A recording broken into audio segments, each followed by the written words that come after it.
Last time they raced was at Monza, and after 2 days of torrential rain, Sunday morning was still grey and overcast. Although as the warm-up lap began, the tarmac was just drying out, and grid positions set in the rain were no guide to race day form. Almost at once there was drama when the Racing Box Viper punted Harold Becker into the Armco in a 3-car tangle that eliminated the Marcos and one of the Freisinger Porsches too. Forrester Richborg was next to go, helped off by Peter Hardman in the number 15 Lister. The first racing Ferrari retired with gearbox problems early on, and justice was served when Hardman and the Lister ran out of fuel just before the pit stop. There was drama but no damage later on when the leaders touched on the run down to Parabolica. Both recovered and rejoined the race, but they had some chasing to do after the number 3 Porsche nipped between them and grabbed the lead temporarily. There was more upset for Belmondo as brake failure sidelined another of the yellow Vipers, and more dramas for Lister as the gear lever snapped off to leave Julian Bailey stuck in second and allow Mike Hazeman to get back into the lead and stay there until the checkered flag dropped at the end of 500 kilometres of close and exciting racing. Hazeman first, Lister third, and second place was Porsche's best result of the season so far. The Lister team took their podium finish gratefully, good enough to keep them on top of the points table, still confused by differences between drivers in shared cars at the shortened race in Portugal. But it's closer than it was, and the basic reliability of the Viper has brought Car Sport Holland up the table. Lawrence Pierce won't want too many weekends like this one to come between him and what still looks like a good shot at the title for Lister this year. There was some brilliant racing in NGT, and the title is close here as well, especially after Lava snatched third place and Bouchou still tops the table as they head off towards round 4.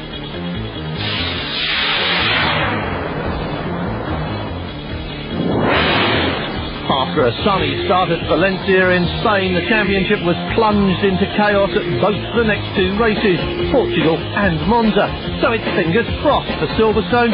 The 4th race of this 10-round series takes us to a racetrack that's already been making headlines around the world because of the rain.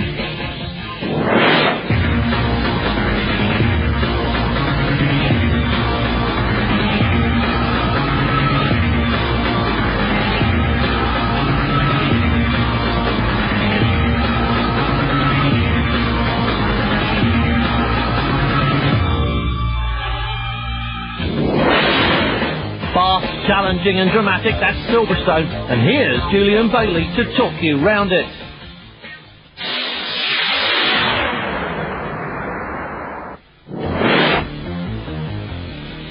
Well, with 6 gear approaching tops, about 155, 160 mile an hour, down 2 gears. Call the whole thing Beckett's really, left-hand part. Then it's a slight acceleration and a sort of turning in where the car understeer is very difficult. Again, you can't see the exit, and if you've got understeer, you have to get your foot in hard to try and counteract that and let the car slide out.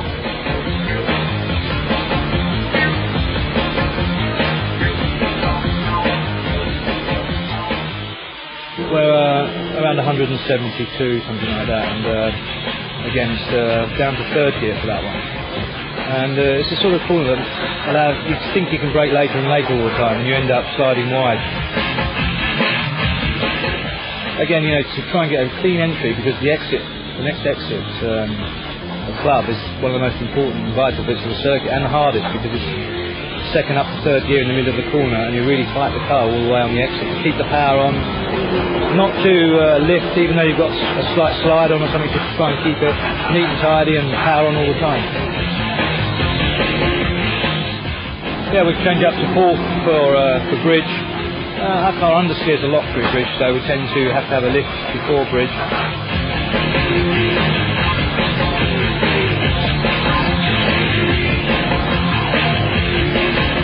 On the exit, everybody slides the car, scrabbling for grip. Obviously, you know, we've got 650 horsepower, you're trying to put it down. I just tend to go straight off the exit, straight into the apex and stay on the inside all the way round, Up on the curb if necessary on the inside, just to weight the outside car a bit more because it's very understeery corner.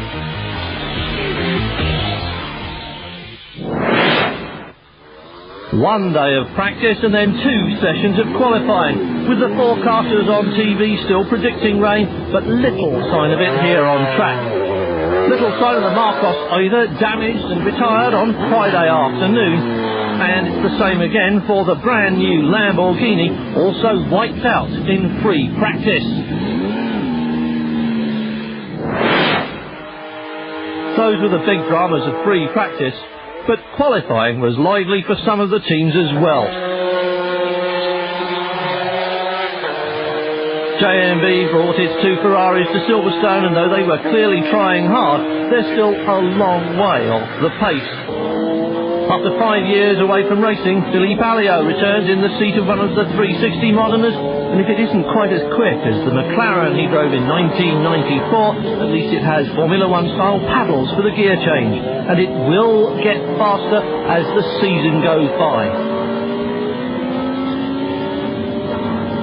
Also getting faster is the already quick Lara Porsche, collecting its 4th class pole of the year at this 4th round of the series, and collecting it by an extremely healthy margin too.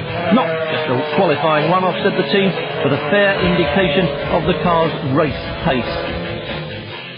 I don't know why there is a difference between me and the second car, but only one thing I can tell you, the car is very quick, we are very happy about the setup, and we are confident.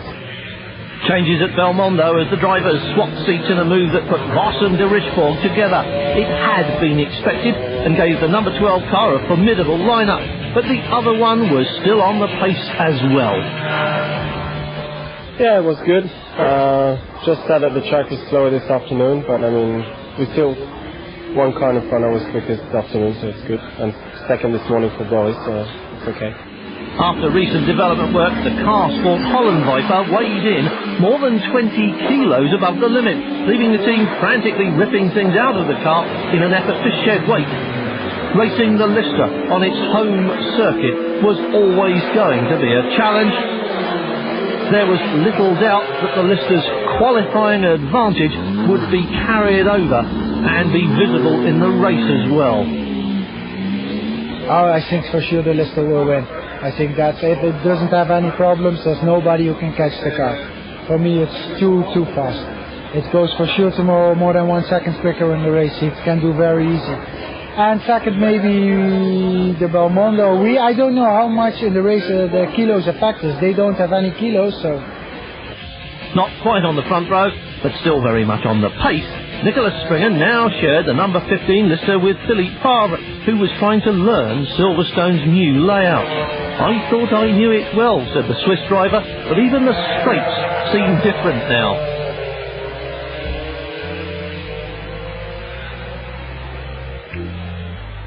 Second on the grid, but in a little spot of bother afterwards, was the new pairing of Boris de Richborg and Vincent Voss. The Viper gearbox had broken just as Voss left the pits to try for a pole time, and since the second session was generally slower, it probably made very little difference to the outcome. Well, I will say that for sure the Lister start with favourite. But you never know. Here, for sure, they are in the playground. They look very, very quick. But the race is 3 hours, and we have found, I think, quite a good setup. We have a good car, and you never know. But we are looking for good points for the championship, and we will see after the race.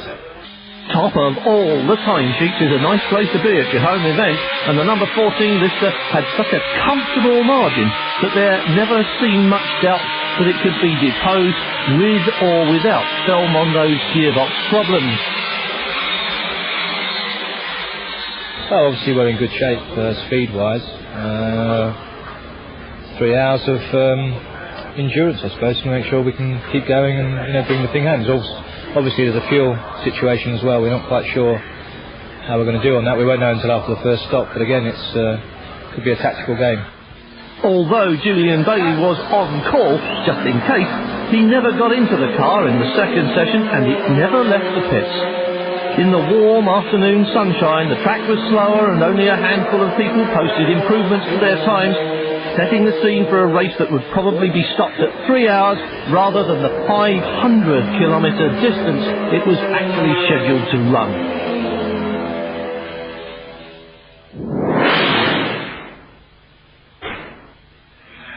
After that sprinkling of rain in free practice, Sunday morning was warm and sunny, meaning that qualifying times from the cool morning session were unlikely to be repeated.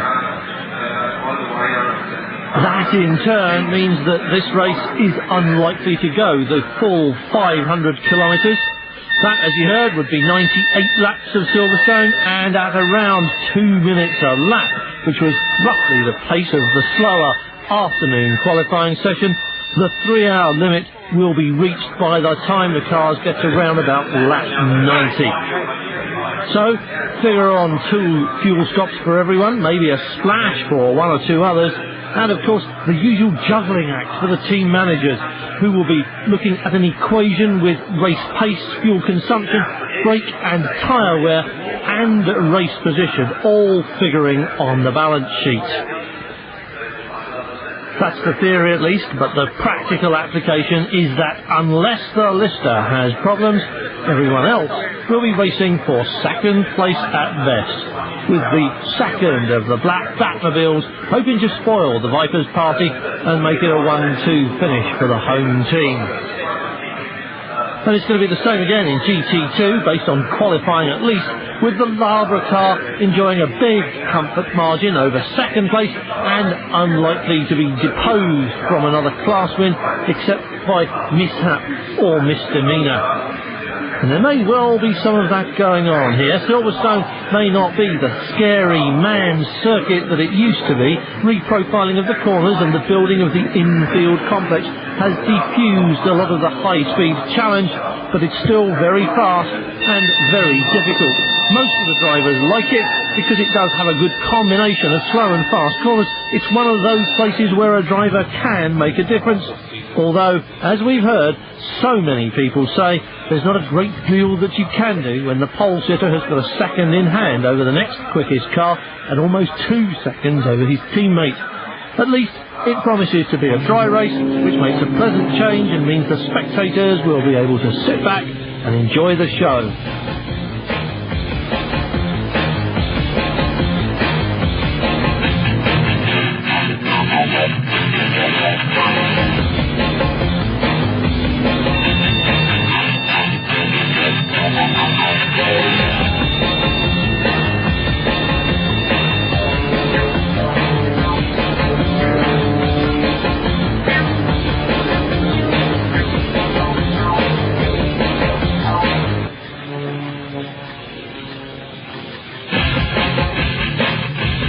A 1 o'clock start, 98 laps or 3 hours, whichever comes up first, and we expect it to be 3 hours, and it's time to start engines for the warm-up lap. 29 cars on the grid for this one, just a couple missing, as we know, including the desperately unlucky Marcos team, the all-new but now decidedly second-hand Lamborghini Diablo, and 1 or 2 cars which were double-heading in last night's ELMS race and can't make it to the grid today. Warm-up times from this morning were interesting because the Lister ran within a tenth of its grid time, but almost everyone else was noticeably slower in race trim and on full tanks than they had been in qualifying mode. That could well mean that the big black cars have an even bigger margin over everyone else than the grid times actually show us. Here's the way they line up though, with Lister on pole. That's a first for Jamie Campbell-Walter, who set the time, and the number 12 Viper alongside. The second Lister lines up right behind his teammates, hoping for a good start, but so too will be Mike Hazeman in the red Passport Holland Viper. Best place of the Chamberlain Vipers will be started by Swiss driver Tony Seiler, He's hemmed in by Paul Belmondo to his right, Jean-Pierre Jarier in the number 29 car right behind, and his own teammate Stephen Watson behind that. The South African driver at last getting his hands on a car in the race. Misfortunes and rain this year have so far prevented that happening, but today he's actually racing for the first time this year. On board in the number 51 NGT Pennzoil Porsche with Michel Neugarten at the wheels, starting his first stint and starting the race as they come round Woodcote on the warm-up lap, the final corner. Nice, well-behaved grid. Look at this, all very tidy. The pace car pulls off. We're ready for a go. If race director Roland Brunzerider is happy with the positioning and behaviour of everybody on this grid, then the green flag will be shown from the sideline, and round 4 of the FIA GT Championship is go at Silverstone. Hammer down and away they go past the pits, thundering towards Cox Corner with the Lister in the lead and everybody else hustling along behind. But it's Julian Bailey who takes the right turn first. You can't see the apex, it's an act of faith. Through he goes, running downhill now. Last section of the circuit, everybody jostling for position, still on cool tyres, not quite up to it yet, so best behaviour through here please, or there will be tears before bedtime. That is the number 11 Viper, which Paul Belmondo started today, with his teammate Boris de Richburg in second place. Got the jump on Mike Hazeman as the lights went green, so it is Julian Bailey, then Boris de Richburg, then Mike Hazeman, then it is Billy Favre in the second Lister, and you just saw Jean-Pierre Jarier in that number 29 Viper have another stab at Paul Belmondo, getting nowhere. Number 1 Viper behind that, Stephen Watson. That's the way it stacks up. And then his teammate Tony Seiler behind that. Then the last of the Belmondo cars, Jean-Claude Lanier started his last race as well. The team always knew that car wouldn't make it through the season. Other commitments meant the two drivers will have to cease their commitment here. And it's still Julian Bailey easing away from the number 12 car of Boris de Richburg. Mike Hazeman having a go at second place. Hazeman in the 25 car. They've been working so hard on developing that car, giving it absolutely everything this season. Then they discovered that they were actually overweight, not underweight, and they could afford to shed some. So they've thrown off everything, including the onboard camera. The team went out on Friday and spent an unspeakable amount of money on an aviation battery for the car to lose a couple more grand. They brought it back down as close as they can to its minimum permitted weight. Through the heat haze they come, running down towards Beckett again. Then it's the Hangar Straight, of course, the fastest part of the circuit.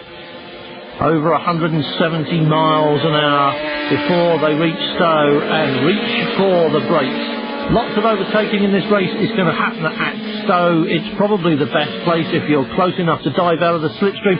Watch Mike Hazeman now. He's thinking about passing Boris de Richburg, but it didn't happen. Philippe Favre, Paul Belmondo, Jarier.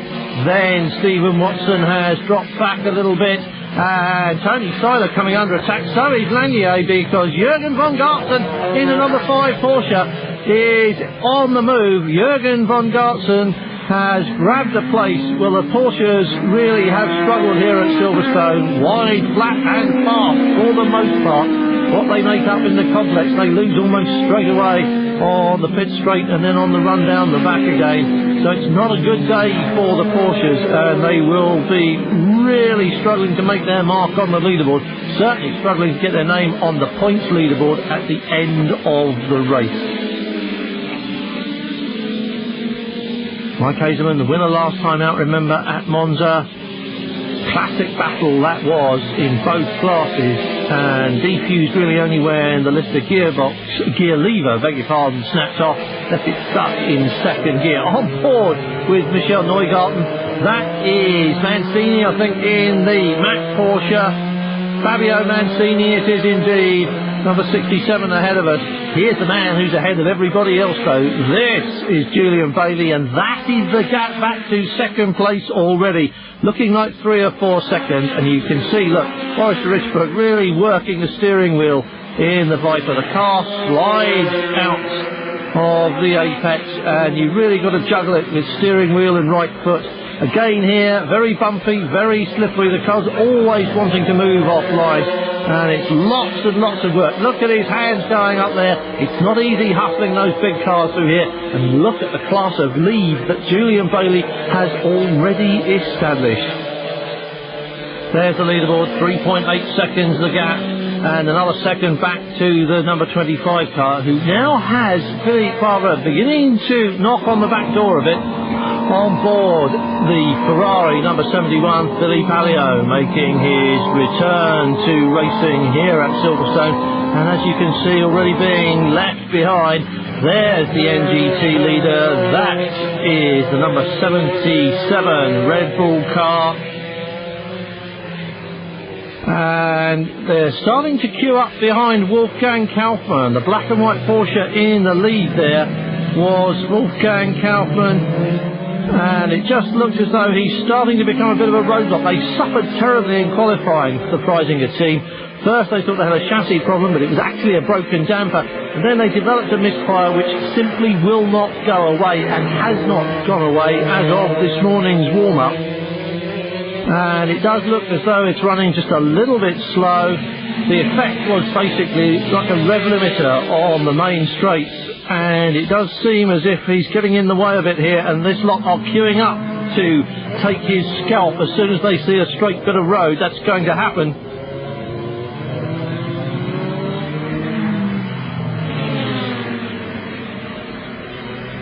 .45 Horst Felbermeyer Jr. in the third of the Chamberlain cars made the switch from Porsche to Viper this weekend.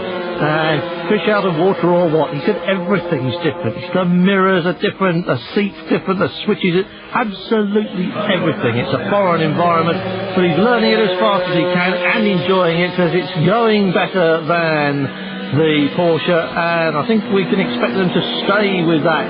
There is the number 52 Labour car of Christophe Bouchou, currently running in second place in NGT, but not by much, as you can see. It was quite a way behind, but it isn't anymore. He is definitely tapping on the back door.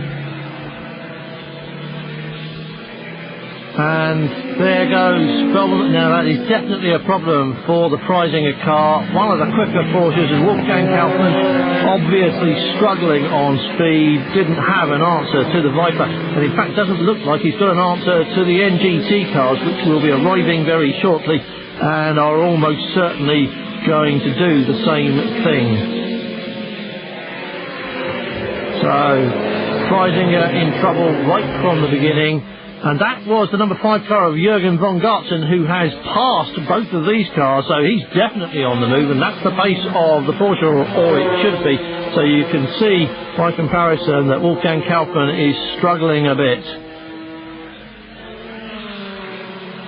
And this gap opening up. This is the number 10 Belmondo car, followed by the number 2 Chamberlain car of Tony Seiler.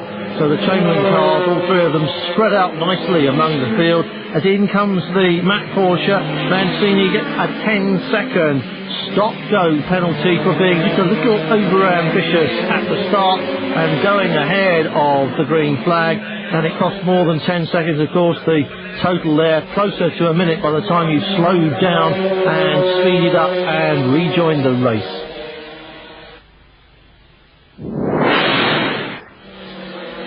The battle for the lead in the NGT class, though, and it's Luca Riccitelli in the number 77 Red Bull car, and Christophe Bouchou breathing down his neck in the Chirot Porsche, the number 52 car. Much quicker in qualifying. Bouchou loves it here, he says, and is definitely in a hurry. Here comes the move on the run down the hill, pretty much as predicted, just nips through on the inside.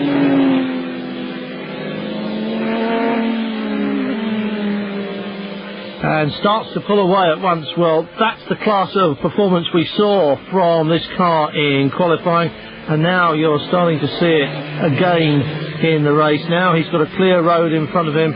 There is a pit stop for the number 56 car. Tim Sugden comes into the pit. They're just changing the rear tyre. They've struggled with those new Pirellis all weekend, and it does seem as if they are struggling still in the race, and that's not a good omen for the team. And here's the battle for third place as Philly Farber starts to get very anxious behind Mike Hazeman.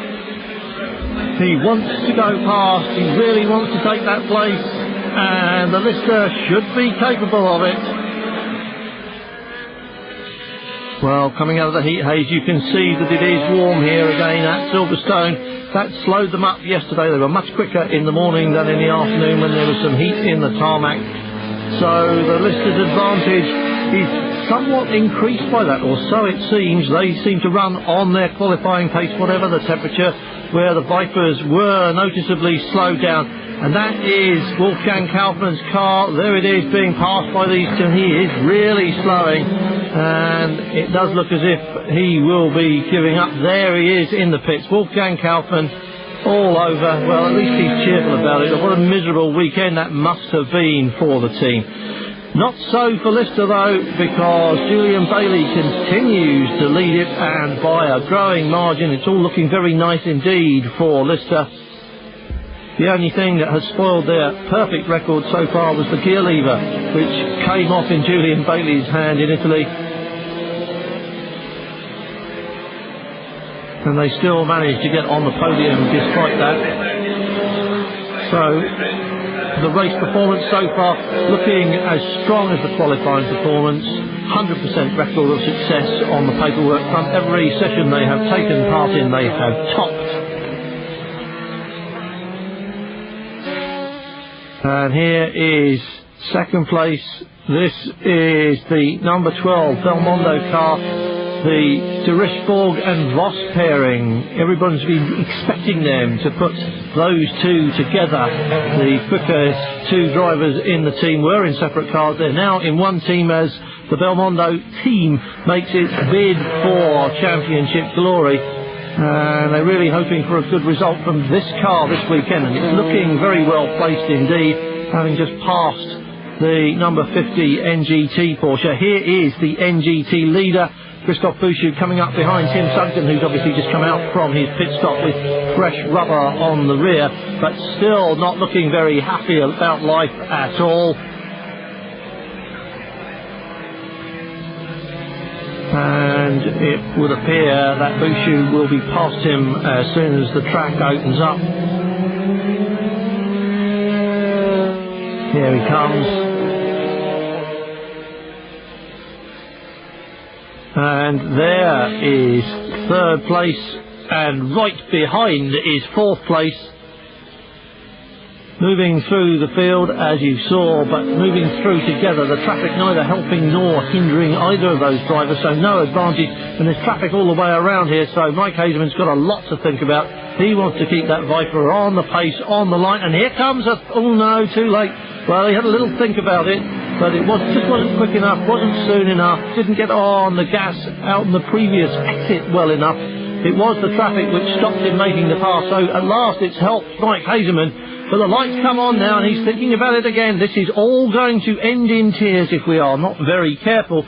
But Mike Hazeman doing a fine job of keeping the Lister at bay. It is definitely handier and faster, more natural downforce as the pit stops begin. An early one for the Ferrari crew. Mancini just taking fuel on board. Everything else is fine. This is the NGT leader, though. Christophe Bouchou handing over to Patrice Gouslard, who is being strapped into the car. Now, well, the race this is a theoretical 90 laps. The first stops were expected, therefore, at 1/3 distance, therefore around 30 laps. That was lap 25, so a little bit early for the NGT change. Off goes Patrice Gouslard. But who knows what kind of a strategy the Labra team have in mind. Oh dear, what kind of a strategy is this for Luca Capillari?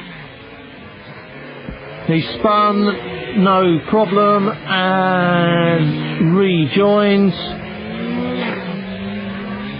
Well, just a little bit enthusiastic with the throttle, and it's not that difficult in a Viper. Here comes third place into the pit, so that was Mike Hazeman. Oh, and in comes the number 15 Lister behind him, Philly Farber. They're at opposite ends of the pit lane. Watch the Lister dive in first and come to a rest first. Now, there is a 60 km/h speed limit in force in the pit lane, of course. So, although the Lister will start its pit stop sooner and leave its pit stop sooner, it will probably still arrive here behind number 25 unless either of them has a problem. That's how it will pan out. David Hart getting into the car as Mike Hazeman gets out. And that means that Forrest Richburg is in the clear. In second place it's Julian Bailey, Forrest Richburg, and then a nice big comfy gap which they'll be pleased about. The pit stops, as always, will change everything, and in comes to Richburg for his stop, so it's all going to be very different. The Lister still in for its wheel change. That means the driver has changed, the fuel has gone on, and only then can the mechanics touch the car with the wheel guns. Gets away nice and cleanly, and there's the number 12 car in for its stop. The car sport Holland Viper has already left with David Hart behind the wheel now, and the pit stops juggle the order slightly and in the process promote Jürgen von Gartzen. A big leapfrog for him for a couple of laps, but remember, he hasn't stopped. Neither has Jean-Pierre Jarier in front of him in the number 29 Viper. So it's all going to be a little bit confusing on the electronic timing for a while, and also fairly irrelevant because once the full round of pit stops has taken place, it'll all settle down again. There may be advantages. Some people are a bit slicker in the pits than others. They may take on different amounts of fuel, but in the end it will be the little problems with wheel nuts and things that make the biggest difference. Barring that, the pit stops, not like a Formula 1 stop.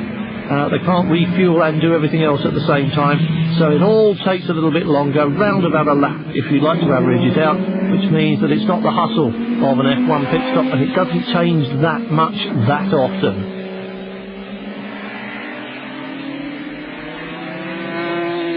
And there is David Hart with Vincent Voss behind him. They came out in the approved order after the pit stops, but Vincent Voss now hustling past Hart as they go through the right-hander. So Voss just a little bit quicker. Now in what will be second place when everything settles down. Remember, we're still waiting to see the number 14 Lister in the pits. Julian Bailey handing over to Jamie Campbell-Walter, and that is Lafont. He's been in for his pit stop, and perhaps on cold tyres. He's just got a little bit excited, but there's something on the ground there. In comes Jürgen von Gartzen for his scheduled stop. So now we're seeing the electronic scoreboard settle down a bit to put everybody back where they came from. Franz Conrad with his back to us, waiting for his middle stint. And here's the race leader. This is the number 14 Lister after its pit stop with Jamie Campbell-Walter at the wheel. But we've just been told that a 10-second stop-go penalty has been awarded, if that's the right word for it, to the Lister for pit lane speeding. Not sure whether that was on the way in or the way out, but it's a 10-second penalty. And as we said before, it's not 10 seconds, because by the time you've slowed down, been in, and then pulled away again, it's a lot more than that. Past the pit lane entry goes Jamie Campbell-Walter. Well, the penalty is notified to the team in writing, and the car has 3 laps only after that in which to come in. So Doubtless, they're on the radio right now talking to Jamie Campbell-Walter, telling him it is time to come in. And that is, that's a shame for Tim Sugden. The car well and truly beached there in the gravel, and they're obviously having problems with tyres, and it's fairly terminal looking problem as well. It doesn't look as if they're going to cure it this weekend. Struggling on and making the best fist of it, but that looks well and truly stuck. He's going to need help getting out of that gravel trap. and the marshals are here. He didn't need any help getting into it though, just the back end getting away from him, and it landed well and truly, and it's going to stay there unless somebody gives here a push. Here's Jamie Campbell-Walter though in the number 14 Lister, and the question is, will he be coming in? He's just approaching the pit lane entrance now, coming into the complex, so any moment now he's going to have a decision to make. There's no doubt that they accept the penalty, they're not arguing about it, there's no protest, there's no question that Lister disagree, and it's only a question of whether he comes in this lap or the next one. After that he's in lots of trouble, so either this time or next time. And they're saying, do you want a rope on this? Yes please. In comes Jamie Campbell-Walter into the pit lane and crosses the white line that marks the start of the restricted area, and following the Proton Porsche in, coming to the sin bin, which is right at the pit lane entrance, right next to the Lister pit. Lawrence Pierce there to make sure that everything is done by the book, and his driver gets any help he needs if he needs it. They are allowed to help if he has any problems, but only after the 10 seconds has elapsed. No problem, and away he goes. Apparently it was me speeding in the pit lane on the way in. What happened was I ran out of fuel on the last corner, and I had a bit of a panic because obviously if I missed the pit lane entry we probably wouldn't have made it. Bit of an understatement from Julian Bailey. You're looking at the new race leader at the moment, number 12, that's Vincent Voss. Grabbed second place from Mike Hazeman after the pit stop. Now the Lister has been in, he's taken over the lead, and he had getting on for a lap in hand, but of course Jamie Campbell-Walter has come out and has nailed it since then, and now as you can see closing in the background, just under 3 seconds is the difference now, and this is going to be important for Lister because they're chasing their home win, and of course it's important for the Belmondo team because they're chasing the championship. They put Voss and de Richebourg together in the quest for maximum points, and that would do very nicely here at Silverstone on a circuit where the Vipers quite clearly are down on performance compared to the Lister. If they can take maximum points away from here, it will be something very useful indeed. Stuck in the traffic with Jamie Campbell-Walter chasing. Well, this is the battle for the lead, and battle it is now that Jamie Campbell-Walter has closed right up with Vincent Voss in the number 12 Viper. Had a look and thought about it very carefully going through Cops, but it wasn't to be. But now watch him when they get to Stowe. All he's got to do is stick close to the back end of the yellow Viper all the way through this complex of corners at Beckett's, and then on the hanger straight be tucked right up underneath that rear spoiler and pop out of the slipstream at the bottom, and as they brake for the right-hander, you watch him. This is it. Vincent Voss is doing everything in his power, but the basic truth is that the Viper simply isn't powerful enough now compared to the Lister. And there it was, nice and easy does it. Julian Bailey and Lawrence Pierce watching as their man retakes the lead. So Lister back on course for a home win, and the Belmondo hopes dashed yet again. Still got a long way to go though, it isn't over yet. Vincent Voss glued to the back end is doing all he can. Into the pits comes the number 50 Pennzoil car, third in NGT, and it's a driver change. Fuel, driver change, and back out on track. Struggling a bit here this weekend, so right on the pace at Monza and then just a little bit off it here at Silverstone. Amazing what a difference a race can make. There's number 11, the second of the Belmondo cars. That's Gosselin now taken over from Paul Belmondo, running in fourth place, but quite a long way down. And so unless something goes horribly wrong in front, fourth is probably the best that they can hope for.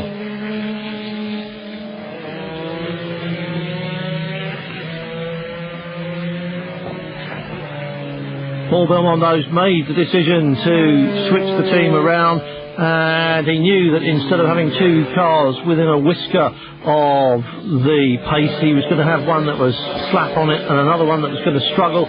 The 11 car, his car is the one that's struggling, It's the number 12 car which is up there and running ahead of this one. This is David Hart in the number 25 Viper, and the winner of the previous race, not quite as slick here at Silverstone as it was at Monza. And there are the two Pennzoil cars. That's Nigel Smith and Magnus Wallander, third and fourth in NGT, and running together on track at the moment. Although it does look as if we are about to see a passing steady boys. They're in the same team.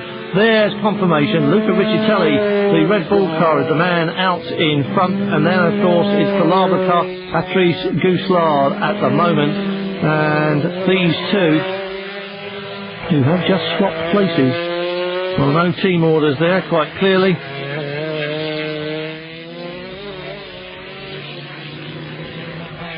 And running surprisingly well, the NGT Porsches, not massively different to the GT2 cars. They are developing. The ALMS Porsches have got some aerodynamic tweaks and bits and pieces that haven't yet permeated to the FIA cars, but will do any time now, especially now they've all had a jolly good look at them since the series was here this time. So expect these cars to improve quite considerably over the coming 2 or 3 races. Closing up on the number 29 Viper. Had a terrible brake explosion, and that's had a problem. That's Vincent Voss going very slowly indeed. Well, they had a gearbox problem in qualifying, and now what is the problem this time? They've changed the gearbox. It's completely new, but there's definitely a problem, and the challenge for the number 12 car is probably over, whatever it is. Even if it's just running out of fuel, and it's a bit early for that sort of thing, then it's losing an awful lot of time, and it's going to be very difficult to make it up. But it's coming into the pit lane entrance now, and there is tragedy for Belmondo, and there is Paul Belmondo. This team works so hard this weekend and every weekend. Immaculate, professional, and really, really put their heart into it, and it's a shame to see it going wrong. The team weren't ready, they weren't expecting this. It is definitely a problem. No, he says, forget it. Vincent Voss knows when it's all over. So that's promoted Gosselin and Belmondo, but not, of course, the way they would have. Like the number 12 car retires, drops out of second place, putting Hazeman and Hart up into second, of course, and everybody else moving up accordingly down the field. Well, that's not the way they wanted to end this weekend. What a terrible shame for them. Things are looking up here, though. This is Guy Martinol catching Nicholas Springer in the number 15 Lister and passing it, grabbing a place there and making up in a very small way for the tragedy that's befallen Vincent Voss. I feel a small vibration into the first corner, which is not a good sign, because it happened yesterday already in the second qualifying. And then first I pulled 6 into Hunger Straight. The gearbox exploded. That's the second gearbox explosion in as many days. There's obviously a problem there, and no problem here. Thierry Defourny goes past Francois Lafont and starts moving away briskly almost at once. Blake breaks himself a bit there. A little puff of smoke from the back. He's working quite hard, but he's definitely in a hurry. You can see the scars of battle on the front of the number 1 Viper. It's obviously been very busy out there on track. In comes the number 52 NGT Porsche of Patrice Gousselard. Well, they were the first to stop in the first round of pit stops, and this marks the start of the second round, and quite obviously first to stop again. They're leaving Christophe Bouchou out for quite a long time at the end. He likes it. Oh, here comes number 25. This is David Hart from second place now, and obviously about to hand over to Mike Hazeman, but there seems little prospect of them doing anything to improve on second place. Long pit lane here at Silverstone, as you can see. 60 kilometres an hour through here, although Julian Bailey was clocked at slightly more than that. right at the beginning at the pit lane entrance. So in comes second place Mike Hazeman, preparing to take over for the last out. No driver can go more than 55% of the race distance. This is a pit stop. In comes the race leader. On the limiter now, Jamie Campbell Walter crosses the white line, and he knows that all the radar guns in the area are pointing right at him, but he hasn't got very far to go. Out comes Mike Hazeman, who is now temporarily the race leader, but that won't last. It will be reinstated as number 14 as soon as this pit stop is over, providing there are no problems.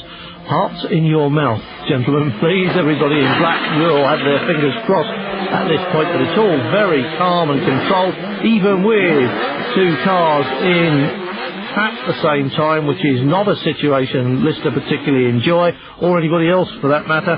No problem at all. Out goes Julian Bailey, and that should see the number 14 car back in the lead, and that should see the normal service resumed as Mike Hazeman catches up with Philly Palio in the 71 Ferrari. These two cars still plugging on. Qualified at the tail end of the grid, the 360 Moderners haven't distinguished themselves by an enormous amount of speed. You're looking at Lamberti in the number 70 car, but how distinguished do they look? Prettiest cars on the track by a long chalk to some eyes, and in a period of development which the team is quite content to go very slowly on. They've taken what is basically a road car. The new regulations have allowed them to homologate this car. The manufacturer doesn't have to do it, so they've homologated the car. They're working on the development, and really what you're looking at is a road car with the carpets taken out. That's oversimplifying it, as always. This is Philly Palio now in 71, but they have produced a car which has seen the checkered flag every time it has turned out, and that is quite an achievement. They're happier getting reliability and finishes first and then looking for performance. And remember, they're taking on a car like this, which is at the tail end of 30 years of racetrack development. So it's understandable. Oh, look at Bouchou. He's at the tail end of his race, and he's in a big, big hurry to be the NGT leader before the checkered flag drops. Well, he is definitely on the move here. He's behind Luca Riccitelli in 77, the NGT leader. He is right behind him now. He's almost touching him now. And Christophe Bouchou very anxious to be on the way. He's got Horst Felbermeyer in the Viper alongside him. It's all getting very confusing. Three abreast, and oh dear, tears before bedtime. Bouchou not waiting for those wide open spaces. He wants it now. And hops the curb. Through he comes. This is driving from Christophe Bouchou. Well, he is in a big, big hurry. Felbermeyer as well. The Lister, the race. Oh, and they touch. Riccitelli and Bouchou touch. Bouchou gets the best of it. Felbermeyer's gone through. The race leaders in the background pushing on as well. As into the pits for a slash and dash comes Jean-Pierre Jarier in the 29 car.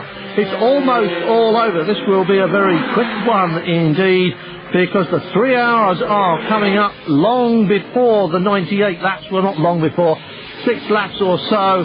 The stopwatches are out, the checkered flag is raised, and the Lister team has done it on home ground.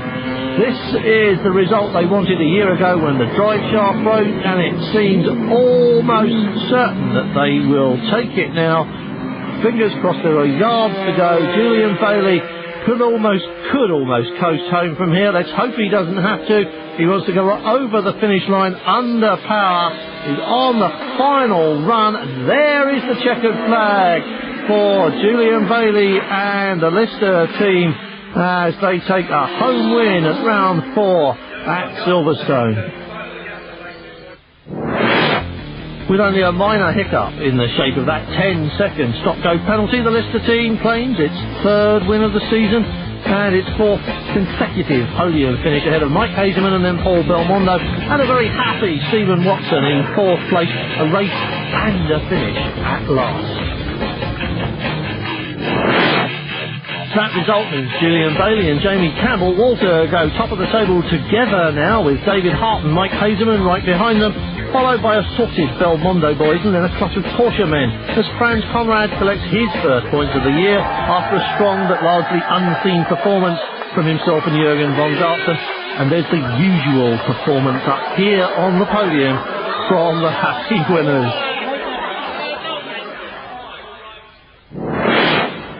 It's fantastic for Lawrence, Jules, the whole team. It's really good, and Brian Lister's here, who's the founder of Lister Cars, and it's a fantastic win. Really pleased. The Carsport Holland team must be reasonably happy with the weekend, leaving Silverstone with the second place, which they expected would be their best possible result. But success, as always, means penalties too. Yeah, I was very hot in the car, but it was with snow competition against the Lister. It was so fast. Fastest in practice by a good margin, and fastest in the race as well. It wasn't all plain sailing, but an excellent drive on the circuit he's always liked allowed Christophe Bouchou to grab the NGT result and maximum points. 3 wins from 4 races is good news for the Labour team, and there's another good result for the 3-man Red Bull crew in second spot. 3rd and 4th places was good enough for Pendoyle, maybe not what they wanted at their home event, but it was a strong team finish, and it keeps the championship chase well on track. Messy boys, the Chirot pair stay top of the table after round 4, but 3rd place puts the Pendoyle pair behind them and in contention with 6 more races to go, and with some development parts needed to match the pace of the Labour car. My teammate had a small problem in his turn, so we lost a bit time. But after, in my last turn, it was wonderful with my tires, and I catch a very good time, and we take ahead. Next time out, it's a completely different ball game on the tight turns of the Hungaroring.